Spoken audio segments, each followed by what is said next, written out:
Algumas semanas atrás, Deus trouxe uma palavra no meu coração para ministrar num culto de quarta-feira sobre o valor que nós precisamos dar à presença do Senhor. Eu ministrei aquela palavra e foi uma quarta-feira muito especial, foi um tempo assim de muito quebrantamento, de muito agir de Deus. Aliás, se você não está vindo na quarta-feira, você está perdendo, porque quarta-feira, assim, Deus tem feito uma obra tremenda ali no nosso auditório menor, nosso auditório auxiliar.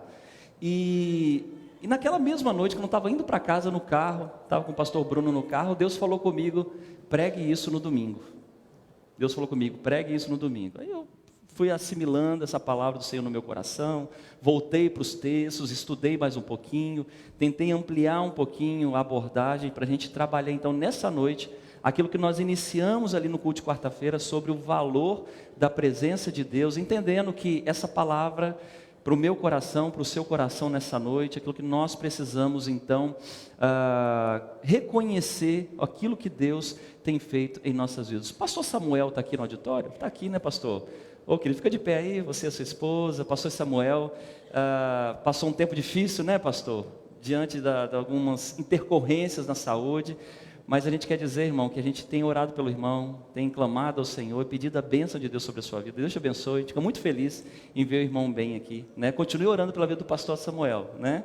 Que tem experimentado já muitos milagres, né, pastor? Já tem experimentado muitos milagres para a glória de Deus. Glória a Deus por isso. Queridos, abra sua Bíblia aí em 1 Samuel. Por falar em Samuel, vamos abrir o livro do 1 Samuel, capítulo 4, versículo 1. Nem foi combinado, tá, gente? Capítulo 4, versículo 1 ao versículo 11, né? Nós vamos ler dois textos hoje, mas o primeiro nós vamos ler esse texto, 1 Samuel, capítulo 4, do versículo 1 ao versículo 11. Se você quiser abrir a sua Bíblia, pode abrir ou acessar no seu celular, ou também aqui no nosso telão, ele vai estar disponível para você acompanhar a leitura bíblica. 1 Samuel, capítulo 4, do versículo 1 até o versículo 11. Amém, irmãos? Eu vou ler aqui na minha versão, a gente utiliza aqui a nova tradução na linguagem de hoje, nos nossos cultos públicos, para uma melhor assimilação. Mas se tiver alguma palavra diferente, é só questão de versão. O entendimento e o ensino é o mesmo. 1 Samuel 4, a partir do versículo 1, diz assim, então, a palavra de Deus. Naqueles dias, o povo de Israel foi lutar contra os filisteus. Os israelitas acamparam em Ebenezer e os filisteus em Afeca. Os filisteus se aprontaram e entraram na luta. Eles venceram os israelitas, matando no campo de batalha mais ou menos 4.000 soldados.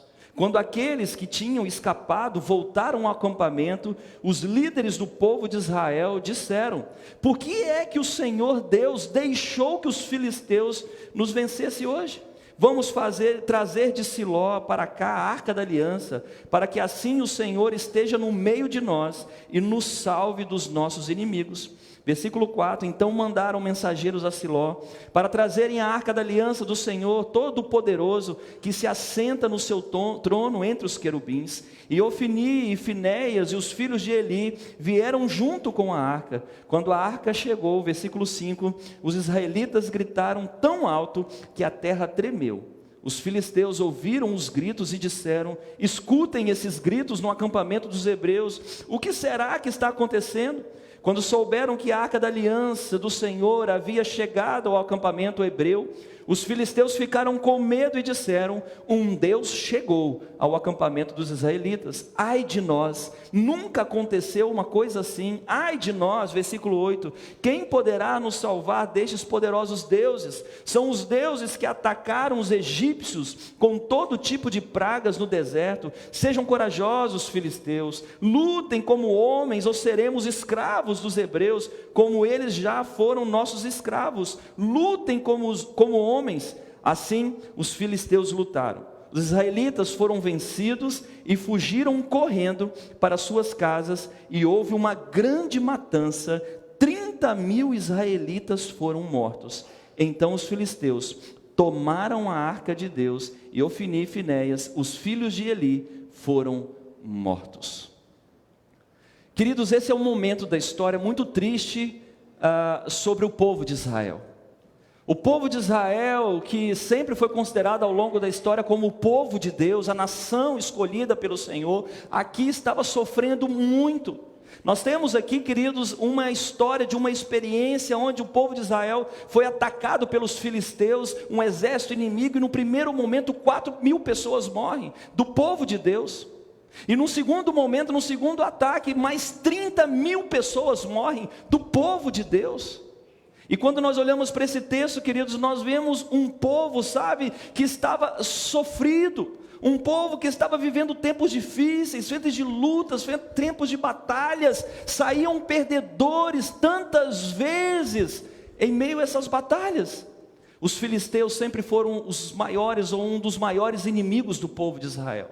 Os filisteus sempre foi uma pedra no sapato do povo de Israel. Os filisteus sempre vinham e atacavam o povo de Israel, sabe? E trazia problema para o meio do povo. Não foi a primeira vez e nem foi a última que eles estavam enfrentando um exército tão forte e tão poderoso. Nesse contexto, nessa batalha que está acontecendo aqui, queridos, um enfrentamento com perdas enormes.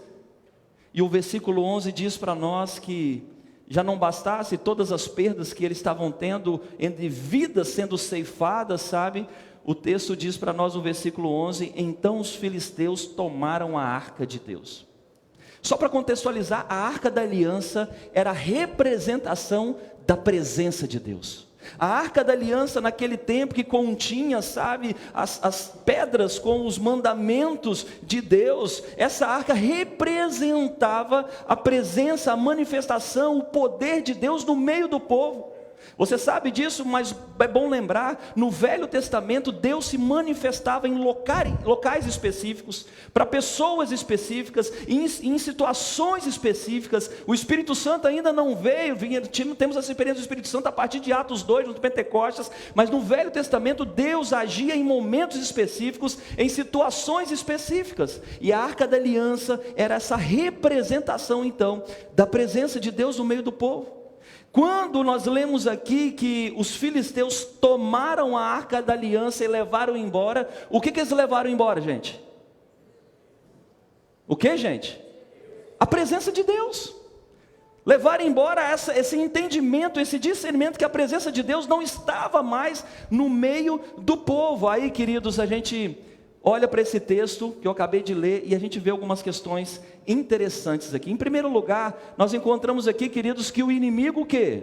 Venceu. O versículo 2 diz, os filisteus se aprontaram e entraram na luta, eles venceram os israelitas, matando no campo de batalha, mais ou menos 4.000 soldados, uma grande derrota, uma grande tristeza, um grande abatimento, 4.000 pessoas morreram, o povo de Deus perdendo, o povo de Deus sofrendo, o povo de Deus saiu para a luta e estava perdendo. Mas nós temos também aqui nesse texto, queridos, no versículo 3, o questionamento e uma aparente mudança do povo. No versículo 3 diz aqui para nós, quando aqueles que tinham escapado voltaram ao acampamento, os líderes do povo de Israel disseram, por que é que o Senhor Deus deixou que os filisteus nos vencessem hoje? Olha só, eles fizeram uma pergunta, por que Deus deixou os filisteus vencerem? Por que nós estamos perdendo? Vamos trazer de Siló para cá a Arca da Aliança, para que assim o Senhor esteja no nosso meio e nos salve dos nossos inimigos. O texto diz para nós aqui, queridos, nesse versículo 3, que houve um questionamento.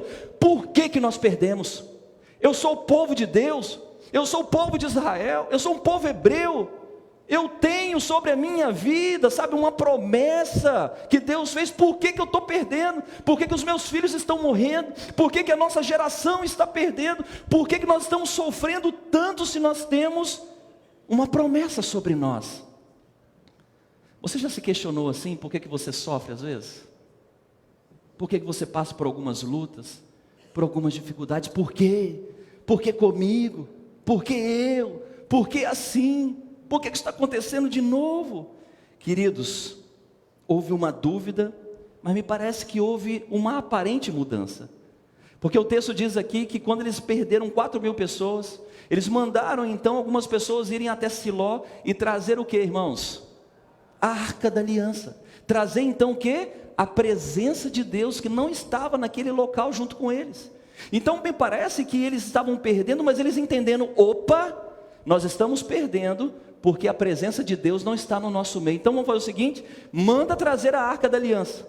manda trazer então essa arca que representa a presença de Deus. E eles trouxeram, o versículo 4 diz para nós aí: então mandaram mensageiros a Siló para trazerem a arca da aliança do Senhor Todo-Poderoso, que se assenta no seu trono entre os querubins. Mandaram trazer. Aparentemente o problema estava o quê, irmãos? Resolvido.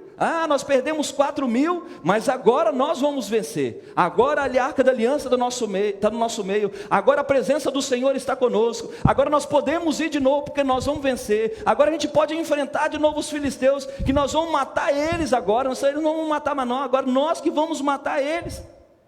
E o texto diz, queridos, que o inimigo ficou com o quê? Com medo. Olha o que o versículo 7 diz aqui para nós, queridos. Versículo 7: os filisteus ficaram com medo e disseram: um Deus chegou no acampamento dos israelitas, ai de nós, nunca aconteceu um negócio desse. Os israelitas ficaram sabendo que a presença do Senhor então retornou para o meio do povo, e ficaram com medo, ficaram apavorados, eles ficaram, temendo uma grande derrota. E o que acontece, queridos?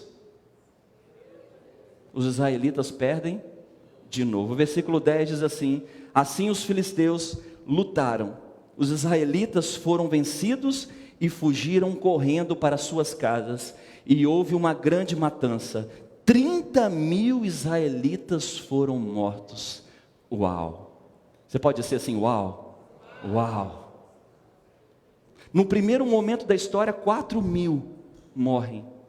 Agora a presença de Deus estava no meio deles. Opa, agora é tranquilo, vamos lá, vamos matar todo mundo, está tranquilo, Deus está no nosso meio. Eles foram, morre 30.000 agora.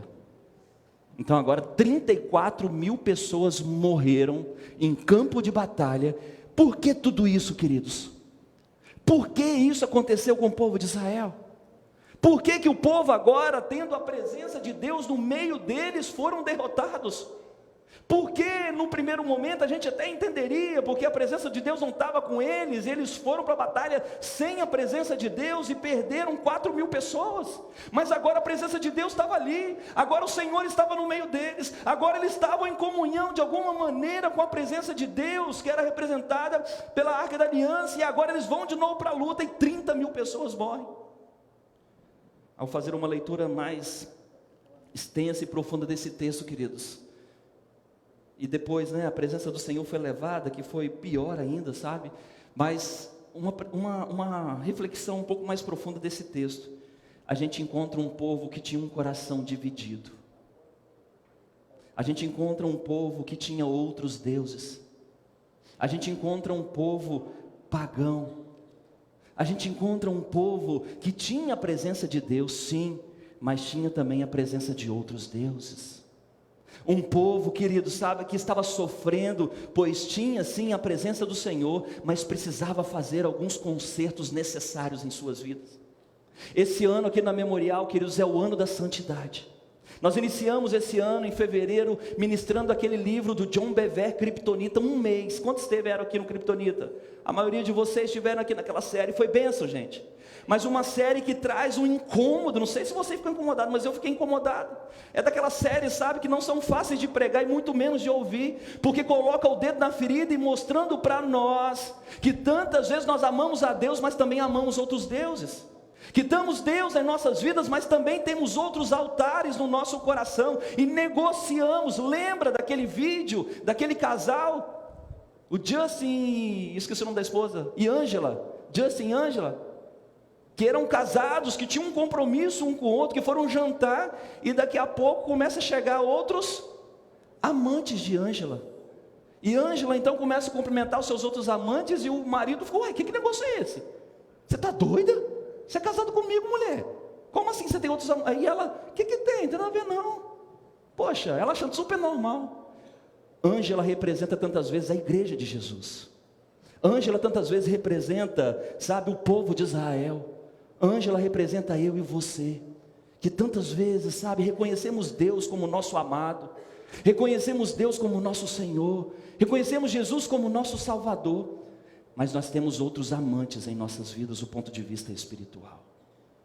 O povo de Israel, queridos, estava sofrendo tantas vezes, porque tinha a presença de Deus, mas também tinha a presença de outros deuses. Um povo, sabe, queridos, que negocia com o pecado, não desfruta das bênçãos da presença de Deus. Vamos ler juntos isso? Um povo que negocia com o pecado, não desfruta das bênçãos da presença de Deus em nossas vidas.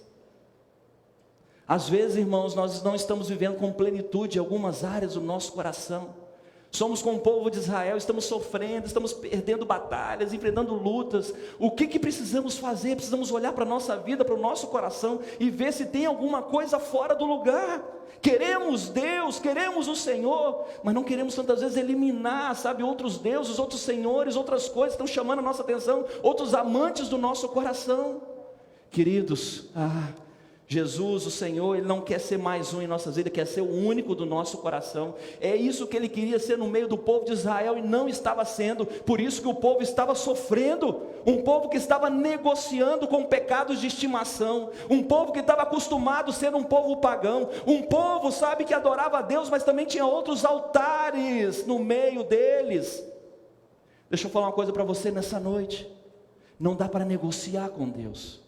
Não dá, sabe, ter o Senhor como Deus e ter outros prazeres deste mundo, outros deuses, outras coisas que chamam a nossa atenção, nosso coração. Queridos, não podemos fazer isso. Agora, esse primeiro momento da história não é o fim do povo de Israel. Eu quero mostrar para vocês agora uma outra perspectiva de um mesmo povo, quando empreende mudanças. Veja o que acontece.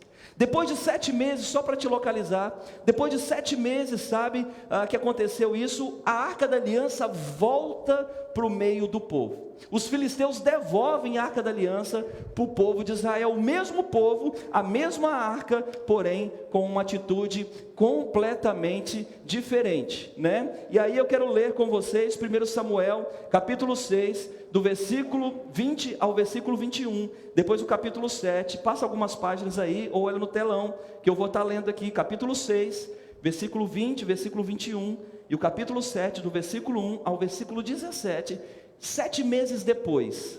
Veja o que acontece com o povo, depois de todas as experiências que eles viveram. Capítulo 6, o versículo 20 e o versículo 21 diz assim: Então os moradores de Bet-Semes disseram: quem pode ficar diante do Senhor, esse Deus tão santo? Para onde mandaremos a sua arca, a fim de que ele fique longe de nós? Aí enviaram mensageiros para dizerem ao povo da cidade de Jearim: os filisteus devolveram a arca da aliança ao Senhor, desçam aqui e levem a arca. Os filisteus então devolveram a arca para o povo de Israel. Agora passa mais uma página aí, olha aí na tela, a partir do versículo 1 de 1 Samuel 7, diz assim: Então os homens da cidade de Jearim foram até lá e levaram a arca do Senhor. Eles a colocaram na casa de Abinadab, que ficava no morro, e escolheram e separaram seu filho Eleazar para tomar conta dela. A arca da aliança ficou na cidade de Jearim bastante tempo, isso é, mais ou menos 20 anos. Durante esse tempo, todos os israelitas oravam a Deus, o Senhor, pedindo ajuda. Versículo 3, Samuel disse ao povo de Israel: se vocês querem com todo o coração voltar a Deus, o Senhor, joguem fora todos os deuses estrangeiros e as imagens da deusa Astarote. Dediquem-se completamente ao Senhor e adorem somente a Ele, e Ele livrará vocês do poder dos filisteus. Aí os israelitas jogaram fora suas várias imagens de Baal e também de Astarote e adoraram somente a Deus, o Senhor. Versículo 5, então Samuel mandou que todos os israelitas se reunissem em Mispa, e prometeu que ali oraria por eles ao Senhor. Assim todos eles se reuniram em Mispa, tiraram água e derramaram em oferta ao Senhor, jejuaram o dia todo e disseram: nós pecamos contra Deus, o Senhor. E ali em Mispa Samuel julgava e governava o povo de Israel. Versículo 7, enquanto os filisteus souberam que os israelitas haviam se reunido em Mispa, os 5 governadores filisteus saíram com seus homens para atacá-los. Os israelitas souberam disso e ficaram com medo. E disse Samuel: não pare de orar ao Senhor, nosso Deus, pedindo que Ele nos livre do domínio dos israelitas. Versículo 9, então Samuel matou um carneirinho, queimou todo ele como sacrifício a Deus o Senhor, pediu que o Senhor ajudasse o povo de Israel, e ele respondeu a sua oração. Versículo 10, enquanto Samuel estava oferecendo sacrifício, os israelitas avançaram contra os israelitas, mas o Senhor os atacou com fortes trovoadas. Então eles ficaram em completa confusão e fugiram. Os israelitas saíram de Mispa e perseguiram os filisteus até Bet-car, matando-os pelo caminho. Aí Samuel pegou uma pedra, pôs em Mispa e Sem, e disse: até aqui o Senhor nos ajudou. Por isso deu a ele o nome de Ebenezer. Versículo 13, assim os filisteus foram derrotados, e o Senhor Deus não deixou que eles invadissem a terra de Israel. Enquanto Samuel viveu, todas as cidades que os filisteus haviam tomado, desde Ecrom até Gate, foram devolvidas ao povo de Israel. Dessa maneira, os israelitas receberam de volta toda a sua terra, e também houve paz entre os israelitas e os amorreus, até o fim da vida de Samuel, que foi chefe e juiz do povo de Israel. Todos os anos ele ia a Betel, Gilgal e Mispa, e nesses lugares resolvia as questões que o povo lhe apresentava. Depois voltava para sua casa na cidade de Ramá, onde também era juiz, e em Ramá Samuel construiu um altar para Deus o Senhor. Uau! Queridos, que tremendo esse momento da história. O texto diz para nós aqui, queridos, que uma outra postura, uma outra realidade. Páginas anteriores, queridos, 2 capítulos anteriores, o povo de Israel estava sofrendo, morrendo, quando o exército atacava. E nós temos agora um povo com uma postura completamente diferente, que saiu vitorioso no final. E o texto diz que houve paz em Israel. Que houve paz em Israel. O que aconteceu, pastor, nessa história? Então, queridos, para desfrutar os benefícios da presença de Deus, em primeiro lugar, nós precisamos fazer o que, irmãos? Valorizar a presença de Deus. Vamos ler juntos o versículo 2, vamos lá? A arca da aliança ficou na cidade de Jearim bastante tempo, isto é, mais ou menos 20 anos. Durante esse tempo, todos os israelitas oravam a Deus, o Senhor, pedindo ajuda. O povo sentiu falta da presença de Deus. O povo aqui, sabe, estava com saudade da presença de Deus. Eles sabiam que a ausência da vida, do relacionamento com Deus, trouxe tristeza, trouxe morte, trouxe guerra, trouxe insegurança àquele povo. Um povo, quando soube que a arca estava voltando depois de 7 meses, um povo que tinha essa consciência, essa informação, que a presença do Senhor agora estava de volta entre eles, começavam a dar valor à presença de Deus. Você sabe que tantas vezes a gente só dá valor a alguma coisa quando a gente perde, né? Você sabe que às vezes a gente perde um relacionamento, a gente dá valor para esse relacionamento. A gente perde algo, às vezes até material, e dá valor àquilo depois. O povo de Israel teve que perder a presença de Deus. Teve que morrer 34 mil pessoas para ter uma postura diferente diante da presença do Senhor. Queridos, milhares de pessoas tiveram que morrer, batalhas tiveram que ser perdidas. Queridos, nós não podemos valorizar o que é importante somente quando nós perdemos. Nós precisamos valorizar a presença de Deus todos os dias em nossas vidas. Precisamos valorizar, porque é a presença de Deus que faz toda a diferença. Jesus disse em Mateus capítulo 28, que Ele estaria conosco todos os dias até a consumação dos séculos, aleluias. No Velho Testamento, como eu falei no início, a presença do Senhor era pontual, em algumas circunstâncias, era algo material que representava a presença de Deus, mas hoje nós temos o Espírito Santo que está conosco todos os dias, nós temos a presença de Jesus que está todos os dias conosco, que nós não valorizamos, às vezes acostumamos, sabe, com isso, e não damos valor àquilo que precisa ser valorizado. Como eu falei hoje pela manhã, queridos, pregando sobre a importância da Bíblia na vida de um cristão. Nós nunca tivemos um acesso tão grande à palavra de Deus, mas também nunca tivemos um analfabetismo bíblico tão grande como nós temos nessa geração. Por quê? Porque as pessoas não valorizam a Bíblia, porque as pessoas não valorizam, sabe, a oportunidade de ler a Bíblia no celular, de ler a Bíblia na internet, de ter várias versões da Bíblia dentro de casa. Não valorizam a presença de Deus, não valorizam a palavra de Deus. Agora vai perguntar para um cristão lá na Coreia do Norte, Vai perguntar para um cristão lá na China, em tantos países da África que não pode ter a Bíblia. Eu não sei quantos viram aqui já um vídeo que tem na internet de uma comunidade na África. Quando eles recebem a Bíblia, o que eles fazem? Começam a chorar, começam a beijar a Bíblia, começam a apertar a Bíblia no peito, começam, sabe, declarar o amor pela palavra de Deus. Por quê? Porque eles não têm a palavra de Deus, porque eles não têm acesso à palavra de Deus. Em algumas comunidades da China e da Coreia, queridos, igrejas têm uma página da Bíblia, e eu leio então essa página essa semana, na outra semana eu passo para o Adenis lê, depois o Adenis passa para a Socorro passa para o Max, e assim as pessoas leem a Bíblia, porque tem uma página da Bíblia, mas as pessoas são apaixonadas pela palavra de Deus. Será que nós precisamos passar por perseguição para amarmos a Deus, queridos? Será que a polícia precisa bater na porta da sua casa dizendo que você vai prender você, se você declarar a sua fé em Jesus, para a gente valorizar a fé em Jesus? Será que a gente precisa perder tudo aquilo que nós temos hoje em abundância que Deus nos deu, para valorizarmos aquilo que Deus nos deu?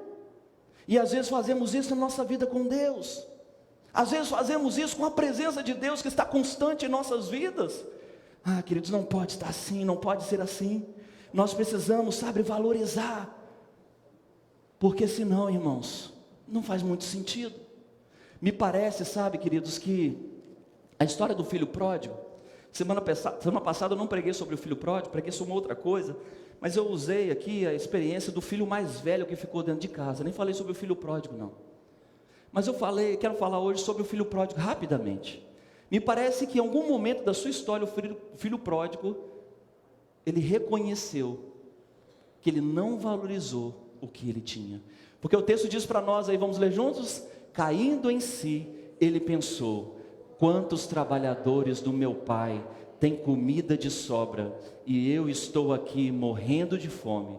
Vou voltar para a casa do meu pai e dizer: pai, pequei contra Deus e contra o Senhor, e não mereço mais ser chamado de seu filho. Me aceite como um dos seus trabalhadores. Parece que nesse momento da história, o filho pródigo acendeu uma luz dentro dele. Opa, fiz besteira. Estou dentro de um chiqueiro, literalmente, vontade de comer a comida desses porcos. Caindo em si, ele pensou: uau, meu pai tem trabalhadores, tem empregados, e tem comida de sobra lá. Por que eu estou aqui nesse chiqueiro, vontade de comer comida dos porcos? Vou voltar, vou dizer que eu pequei, vou trabalhar para o meu pai. Em algum momento da história, o filho pródigo entendeu que ele desperdiçou algo extremamente importante e fez o caminho de volta. E foi mais ou menos isso que o povo de Israel também fez, queridos. Fez o caminho de volta, por isso que teve outras experiências. No segundo momento, nós encontramos aqui, queridos, para desfrutarmos então da presença de Deus em nossas vidas com toda a plenitude que Ele espera. Eu preciso viver em quê, irmãos?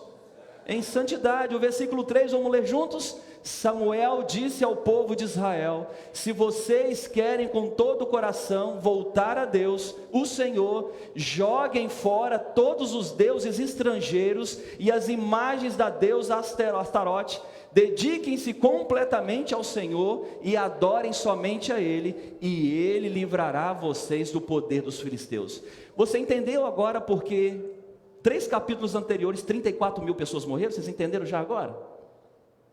Porque o que tinha entre o povo de Israel, gente? Deuses, altares pagãos. O povo tomou lá uma surra e perdeu 34 mil pessoas, porque eles amavam a Deus, mas também amavam outros deuses. Queridos, para a gente desfrutar uma vida plena, em abundância de Deus em nossas vidas, o Senhor precisa ser o único do nosso coração. Nesse tempo, o pessoal levantava altar e construía altares e imagens, mas às vezes, nesse tempo, a gente nem constrói imagens não, mas o nosso coração tantas vezes está voltado para outras coisas, está voltado para outras prioridades, está voltado, sabe, para o pecado. Querido, Samuel aqui dá um recado, é um papo reto que Samuel faz: se vocês querem com todo o coração voltar a Deus, joguem fora todos os deuses. Se vocês querem.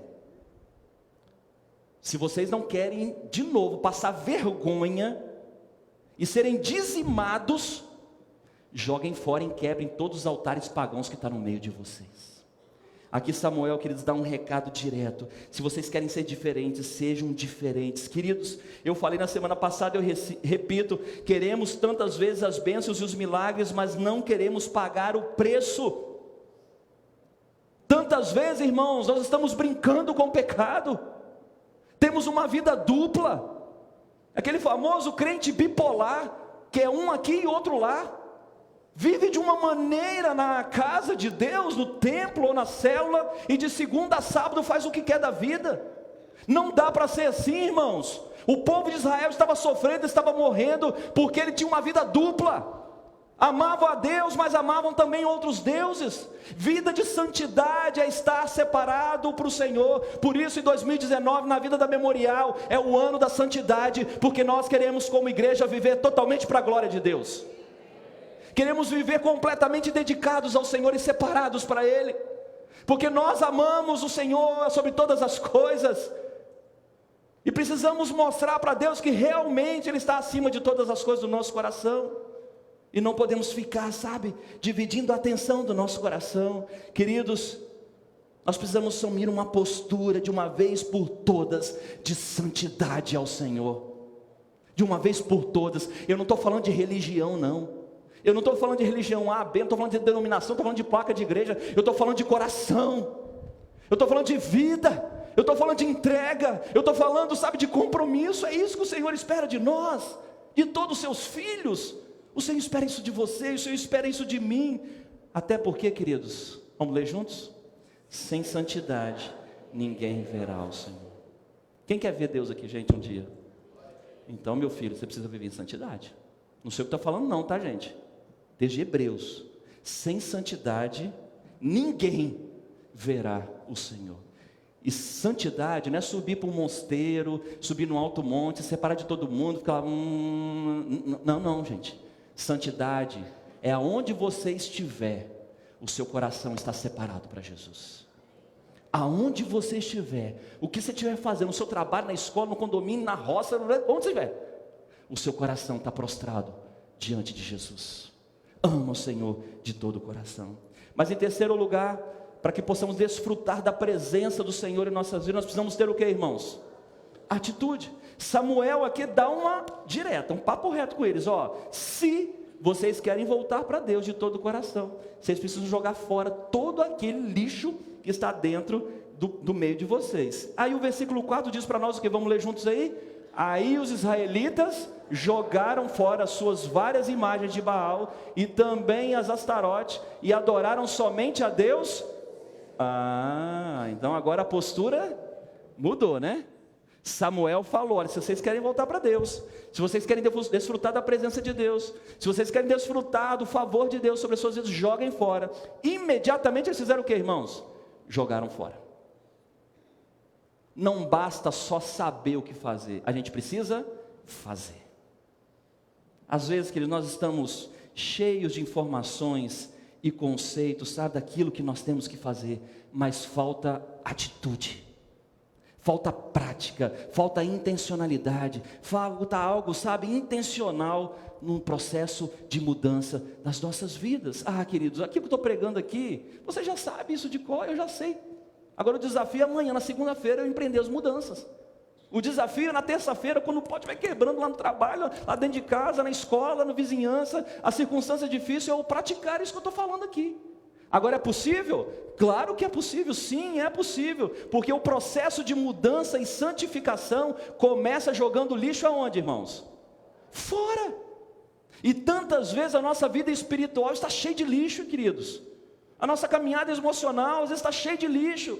A nossa caminhada com o Senhor está cheia de lixo. Por isso que eu preciso, ao ouvir essas coisas, ao entender isso, ao perceber isso, olhar para o meu coração, olhar para a minha vida, sabe? Ver os ajustes, ver aquilo que precisa ser lançado fora do meu coração, para que eu possa viver uma vida completamente comprometida com a presença do Senhor.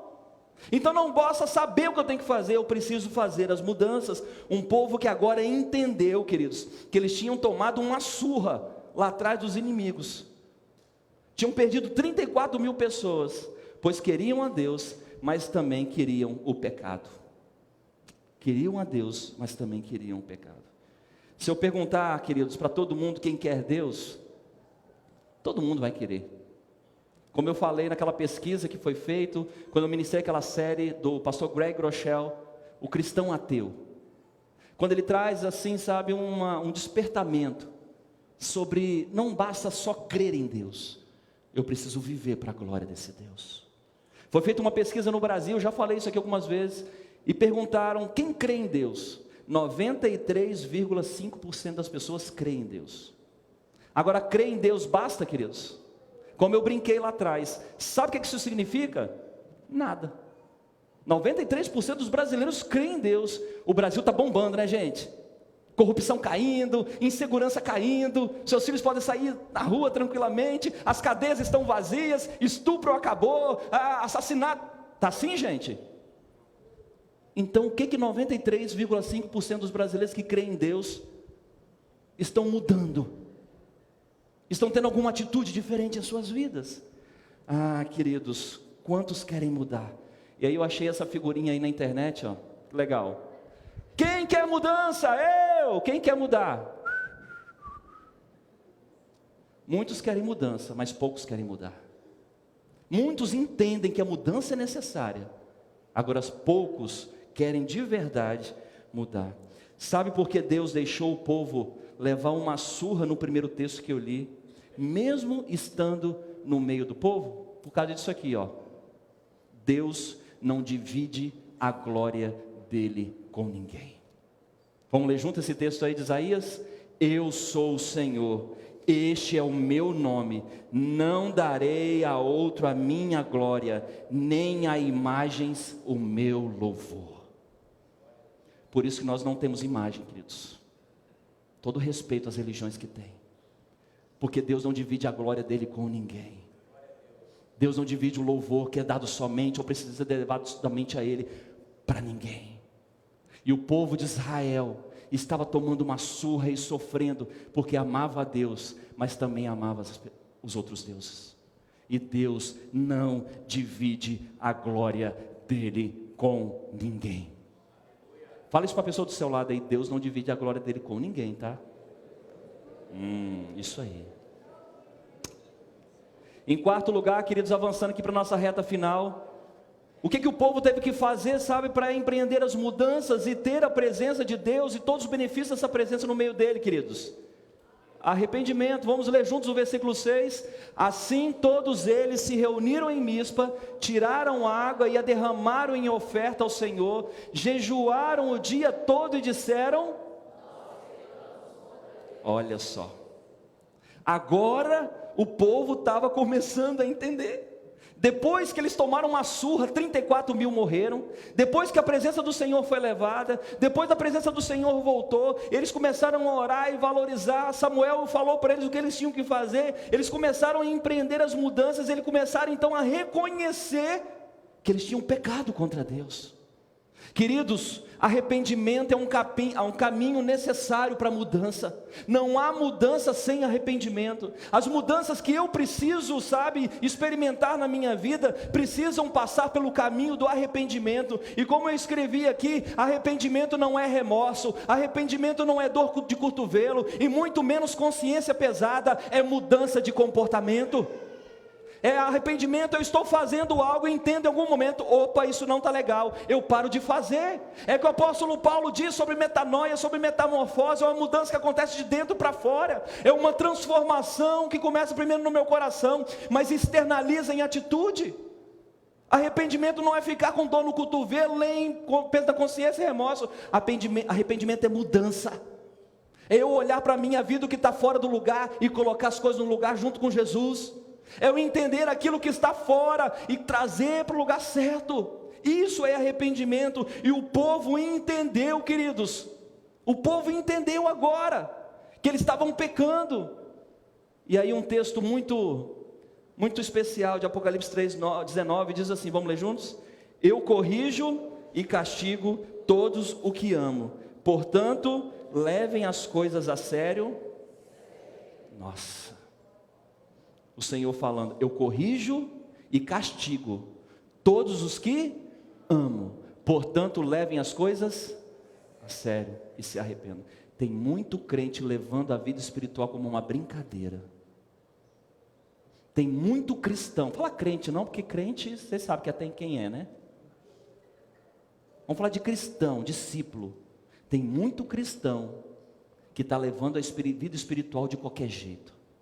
Faz o que quer, a hora que quer, da maneira que quer.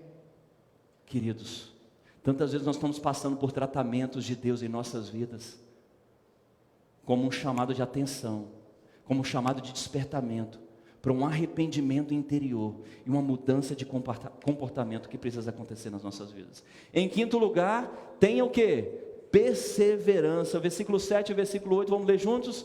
Quando os filisteus souberam que os israelitas haviam se reunido em Mispa, os 5 governadores filisteus saíram com seus homens para atacá-los. Os israelitas souberam disso e ficaram com medo, e disseram a Samuel: não pare de orar ao Senhor nosso Deus, pedindo que Ele nos livre do domínio dos filisteus. Agora o povo estava preocupado, porque eles tinham feito todas as etapas anteriores, valorizaram a presença, ouviram o que o Samuel estava falando, quebraram todos os altares, colocaram o lixo para fora, se arrependeram, sabe? Estava tendo uma postura diferente diante do Senhor, e agora eles ficam sabendo que o exército está voltando.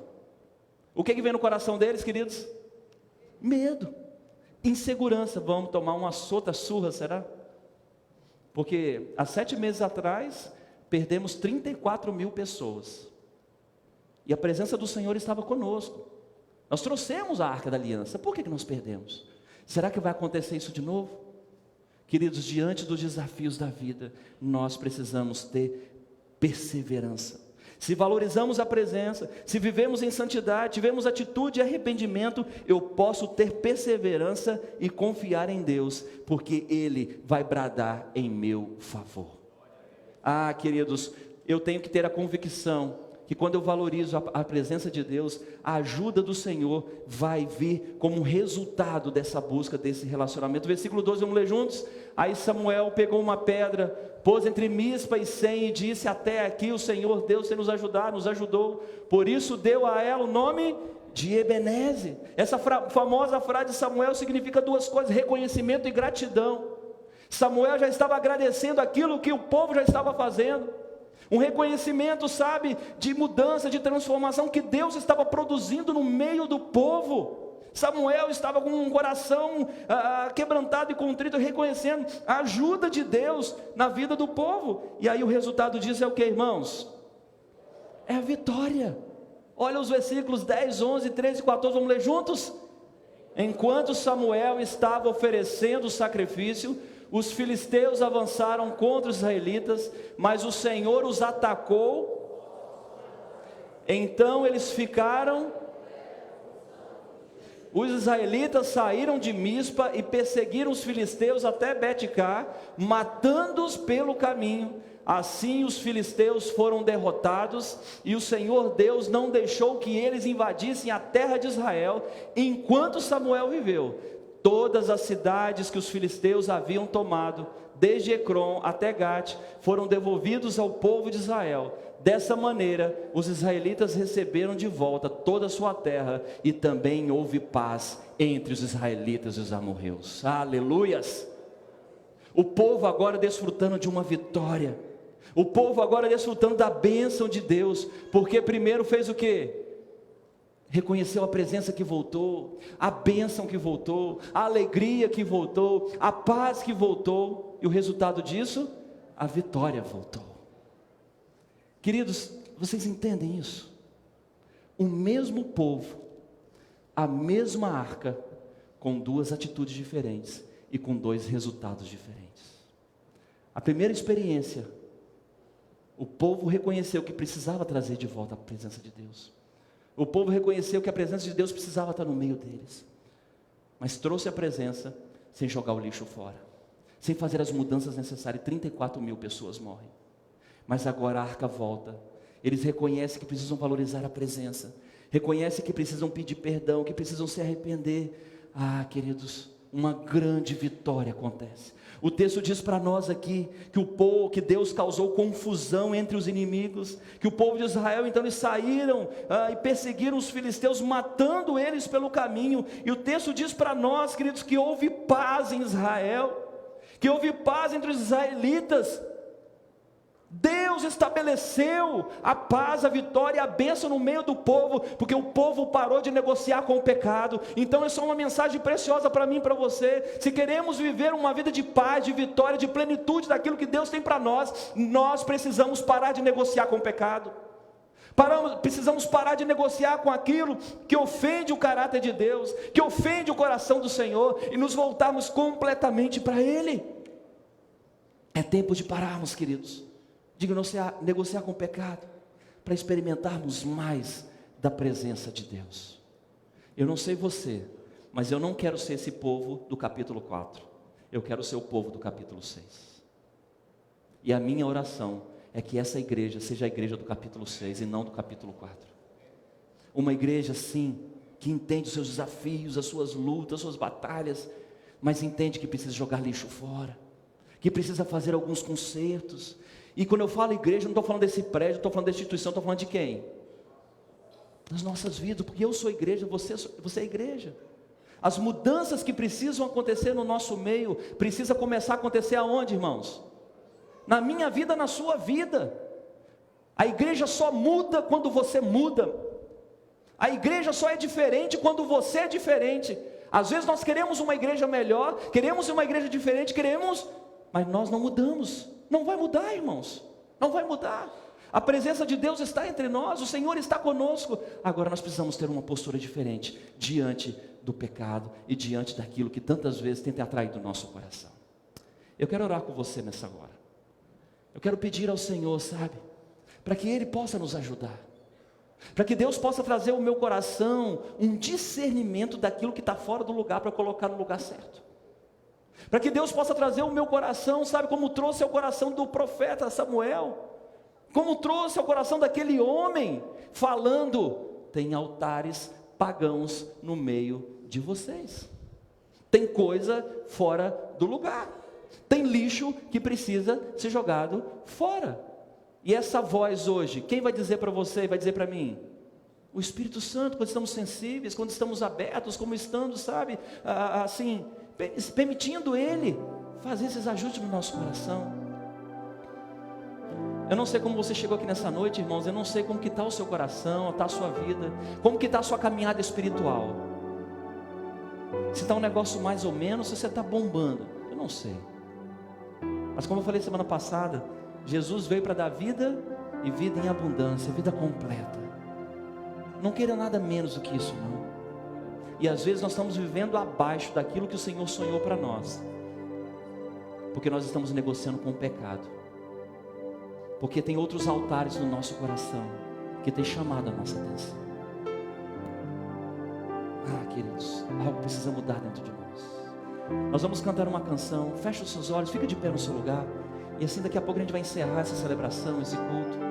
Nós vamos adorar o Senhor com uma canção.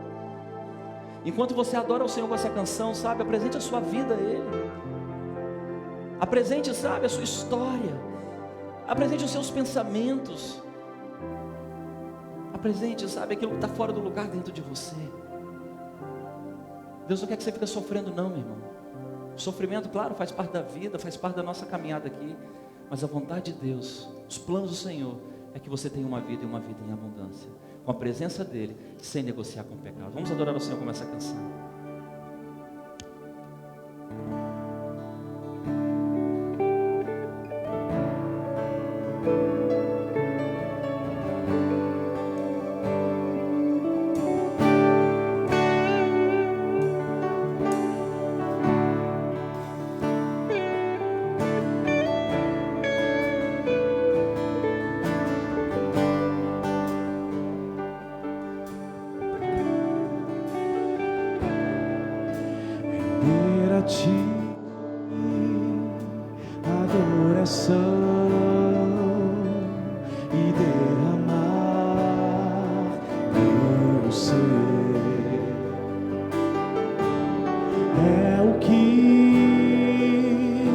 meu coração deseja toda manhã te imaginar, é me inspirar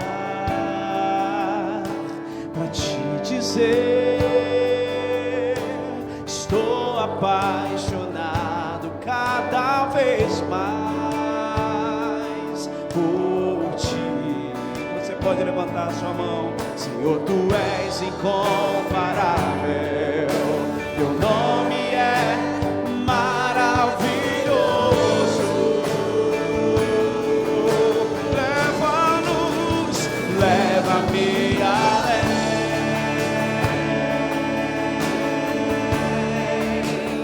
Leva-me além.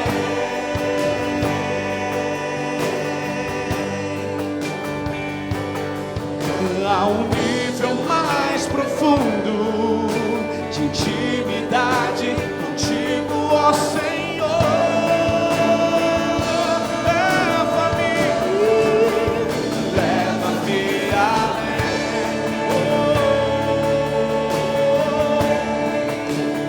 Leva-me além.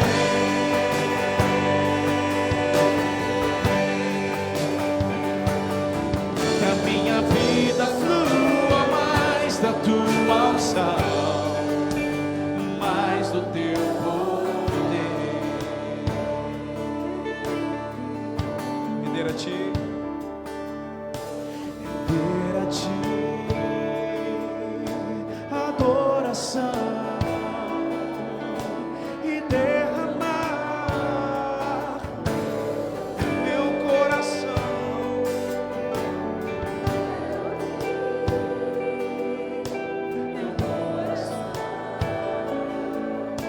Deseja tocar,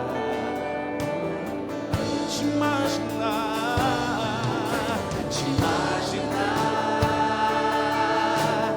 me inspirar pra te dizer: estou apaixonado cada vez mais por ti. Senhor, tu és incomparável, teu nome é maravilhoso.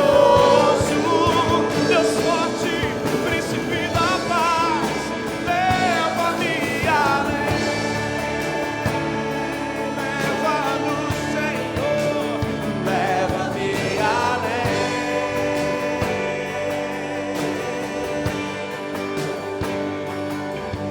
A um nível mais profundo de intimidade contigo, ó Senhor. Pega na nossa mão, Senhor, e nos leva. Leva-me além.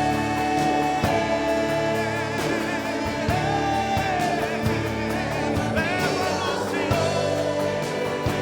Leva-nos pelo caminho. A minha vida flua mais da tua unção, mais do teu poder. Mais do teu poder. Mais do teu poder. Muito mais do teu poder.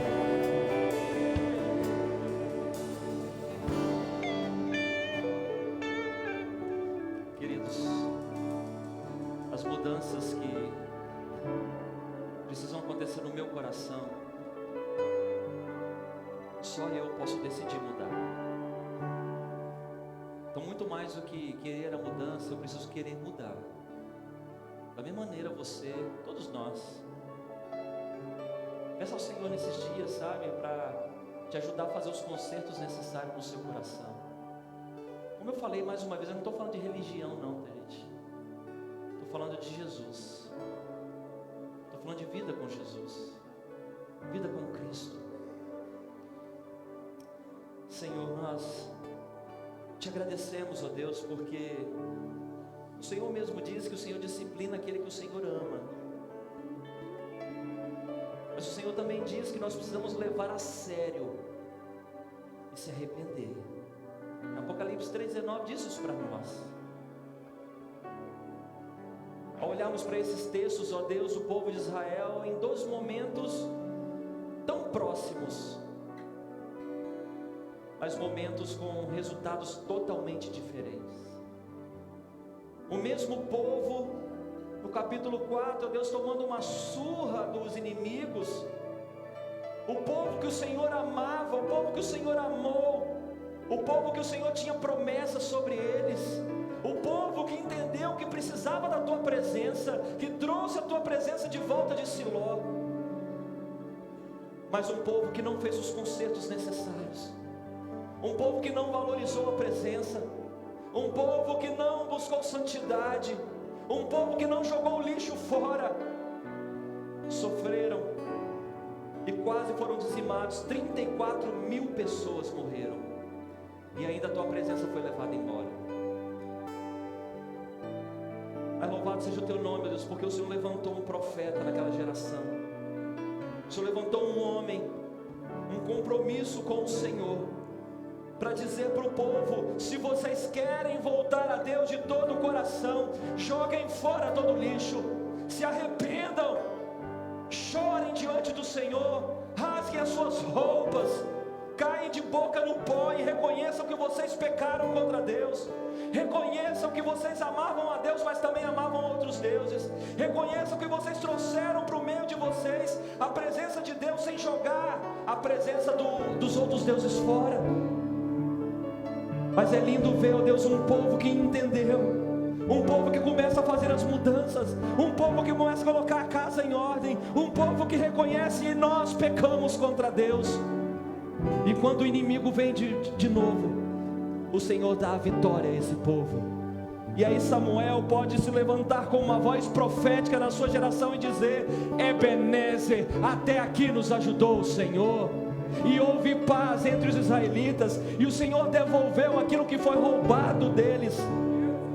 Da mesma maneira, Senhor Deus, nós queremos valorizar a tua presença, nós queremos viver em santidade, queremos que o arrependimento seja uma atitude contínua no nosso coração, queremos colocar em ordem aquilo que está desordem, queremos jogar o lixo fora e queremos viver para a tua honra e para a tua glória, Senhor.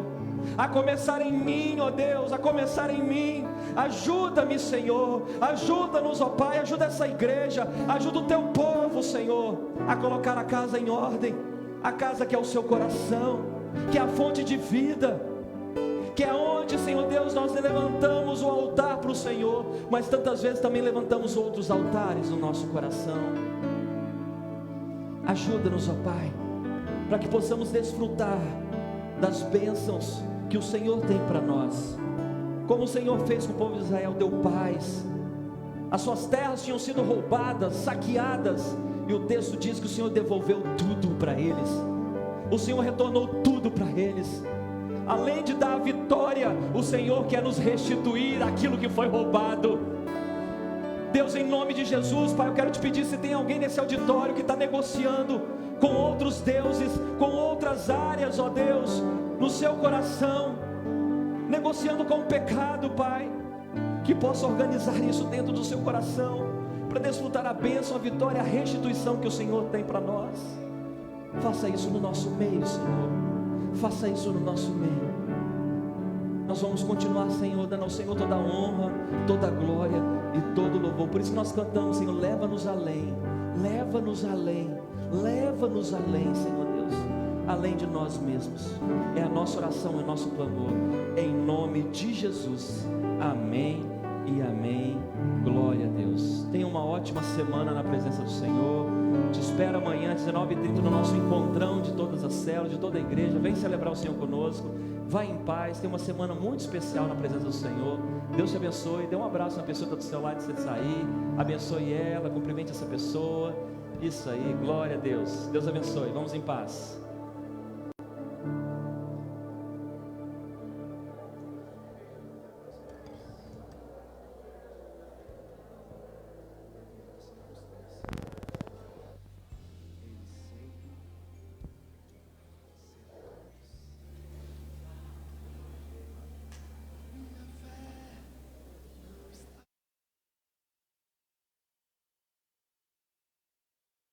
Você faz a diferença aqui. O teu anseio, o teu desejo fazem a diferença aqui.